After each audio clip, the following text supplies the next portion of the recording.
Good morning, or is it good afternoon, grade 10s? Thank you so much for bearing with me yesterday with our experimental Google Meet and our Google Classroom. Maar ek dink ons almal is nou uitgesoord en ek dink ons kan nou lekker werk.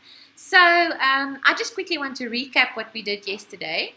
And yesterday we just quickly spoke about the different sectors of tourism. We spoke about domestic travel, regional travel, and international travel, where domestic travel of binnelandse toerisme is wanneer jy glad nie die grense van jou land verlaat nie.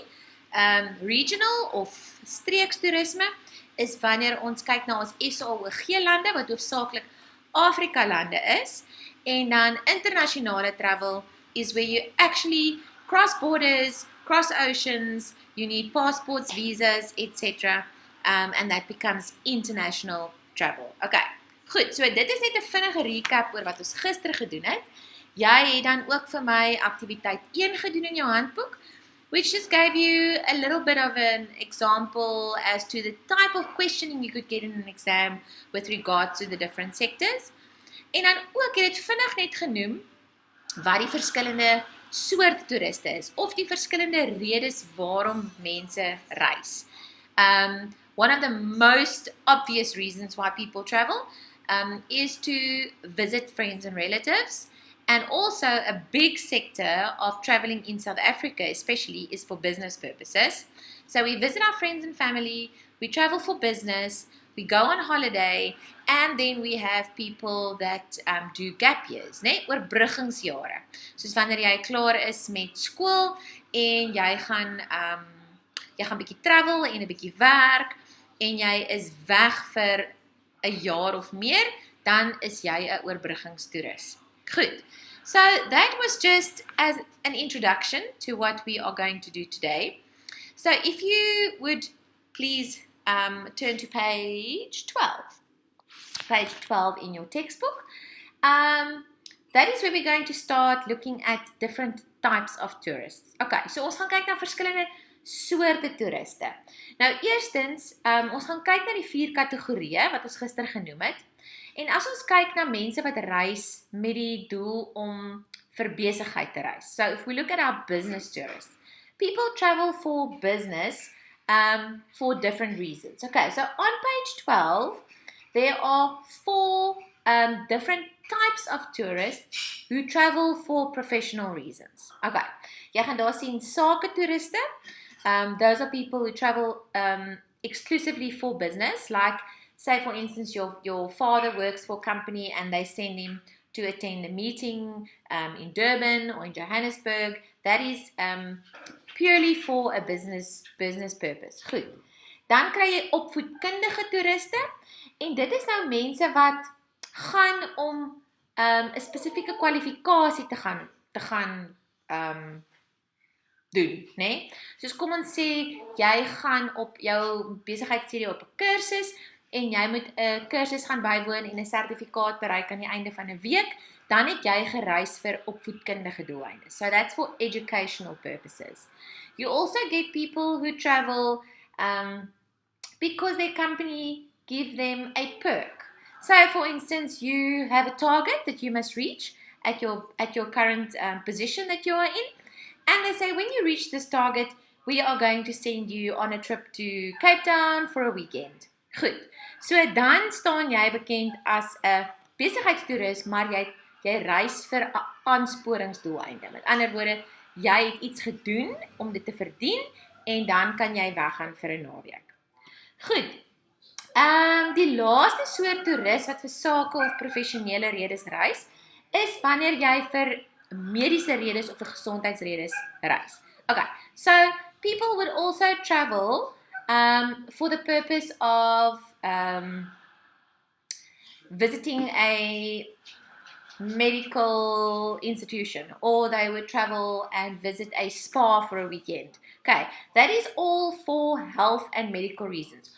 Also, in geval jy nie geweet het nie, Suid-Afrika is 'n baie bekende of gewilde bestemming vir mense wat plastiese chirurgie doen.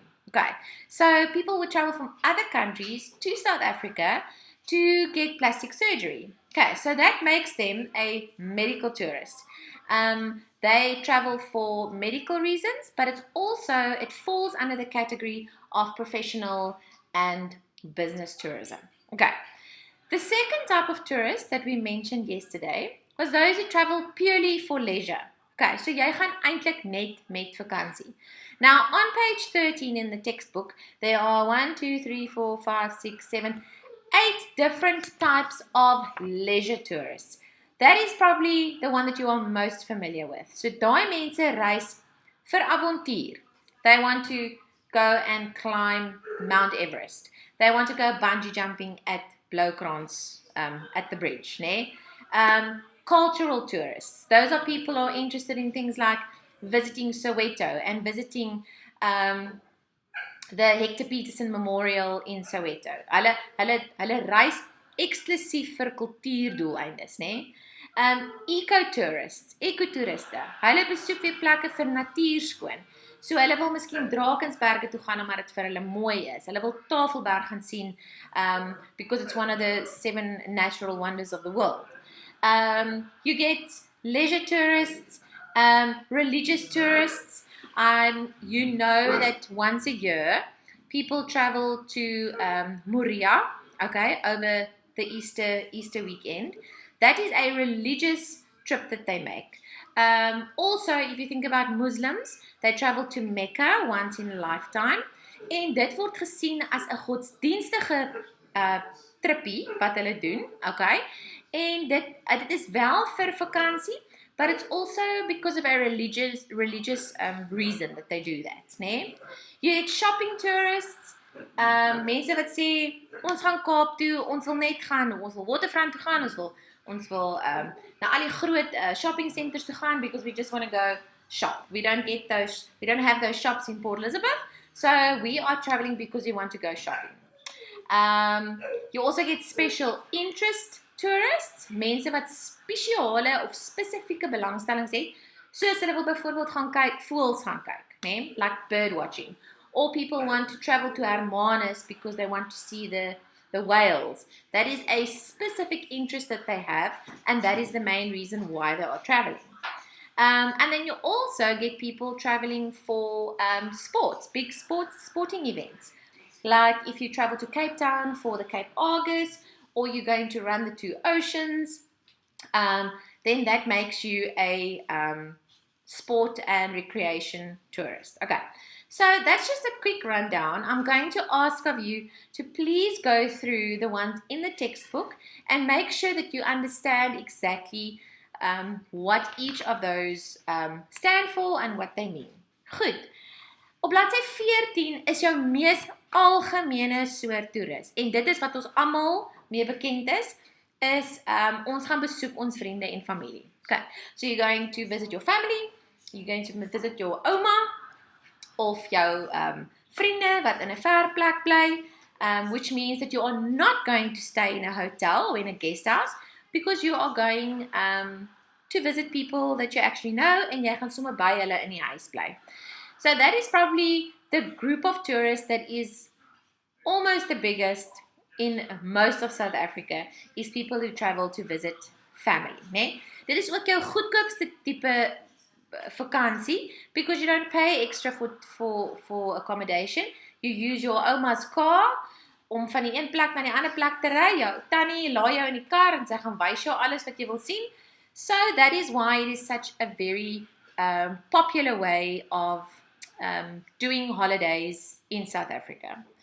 And then the last type is your backpackers or your gap year tourists. Okay, so dis hoofsaaklik jong mense, and the reason why it falls in a category of its own, dit is omdat hierdie mense baie keer reis vir tydperk, vir baie langer tydperk. Okay. Gister het ons gesien dat 'n toerist is iemand wat vir langer as 24 uur weg van die huis af is, but for a period shorter than a year. Where your backpackers or your gap year tourists are often young people who travel after school and they stay away for longer periods of time, like a couple of months or a year, depending on where they're going or what the purpose of their travel is. Goed. That is just in a nutshell, what today's lesson is all about. So, after now listening to my long story, I would like for you to please just work through all the examples of the different types of tourists, and then you will complete activity 2 on page 15 for me during class time. I have created an activity on or an assignment on Google Classroom. So if you could please do this activity on Google Docs and submit it on that assignment for me, then I can have a look at the end of the period and see if there were any struggles. Otherwise, I thank you very much for your patience and for listening, and I hope you are going to have a wonderful day. Okay, thank you so much, grade 10s. I'll see you tomorrow. Bye-bye.